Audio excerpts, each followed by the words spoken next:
Harihar committee school committee.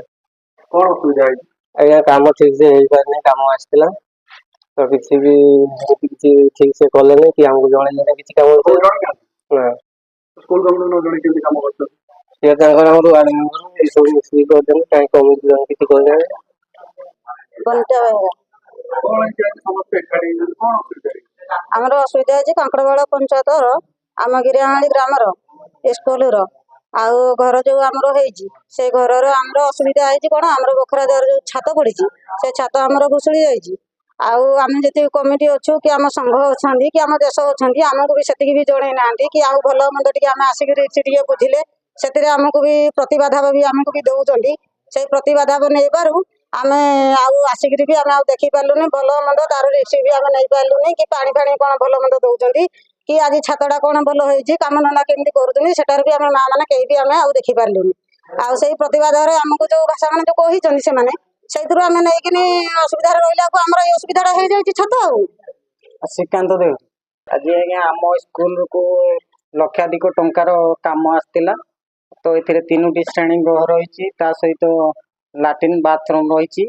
ଆଉ କାମ ନିମ୍ନ ମାତ୍ରାରୁ ହେଇଥିବାରୁ ଗ୍ରାମବାସୀ ମାନେ ନିମ୍ନମାନର ହେଇଛି, ଗ୍ରାମବାସୀ ମାନେ ବିରୋଧ କରୁଛନ୍ତି ଯେ ପୁନର୍ବାର ଏଇ କାମଟିକୁ ଭଲ ଭାବରେ କରାଯାଉ ବୋଲି ଦାବି। ସାର୍ ଦେଖନ୍ତୁ ଆପଣ ଛାତ ପଡ଼ିଛି, ଛାତ ଭୁଷୁଡ଼ି ପଡ଼ିଛି। ଆଉ ତାପରେ ମରାମତି ଯୋଉ ହେଇଥିଲା ସେଥିରେ କୌଣସି ପ୍ଲାଷ୍ଟର ହେଇନି, ସେଥିରେ କାନ୍ଥ ଫାଟିକି ରହିଛି। ତା ସହିତ ସେମାନେ ଖାଲି କଲର ମାରିକି ସେଟାକୁ କାମ କରିଦେଇଛନ୍ତି। ଆଉ ଏଇ କାମ କିଏ କରୁଛନ୍ତି? ସେଟା ତ ଆମେ କହିପାରିବୁନି। ଏଠି ଆମର ଏଠି ଯୋଉମାନେ କାମ ନେଇଛନ୍ତି ସେ ଆଉ ୱାର୍ଡ ମେମ୍ବର ମାନେ ସେମାନେ ତାଙ୍କର କାମ ନେଇଥିଲେ, ଆଉ ସେମାନେ ଯାହା କରିଛନ୍ତି।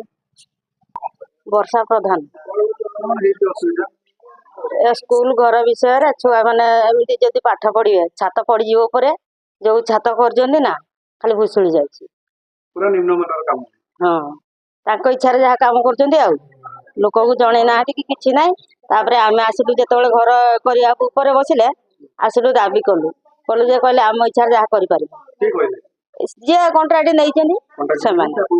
ହଁ ତାପରେ ପଇସା ମାଗୁଛନ୍ତି ଆମକୁ ଏମିତି ସେମିତି କହୁଛନ୍ତି। ଏମିତି କହିନା ଆମ ନାଁରେ କେତେ କମ୍ପ୍ଲେନ କଲା। ଆଉ ଆମେ କିଛି ପଇସା ନେଇନି ହେଲେ ବି କେତେ କମ୍ପ୍ଲେନ କଲେ, ଆଉ ଏଇଠିକି ଆସିଲୁନି ଦେଖିବା ପାଇଁ। ଏମିତି କମ୍ପ୍ଲେନ କଲେ କଣ୍ଟ୍ରାକ୍ଟର କିଏ ନେଇଛନ୍ତି ଜାଣିଛନ୍ତି? ତାଙ୍କ ନାଁ ଆମେ ଜାଣିନୁ, ଏଇଠିକା ଲୋକ ନା ବାହାର ଲୋକ? ସେ ବାହାର ଲୋକ।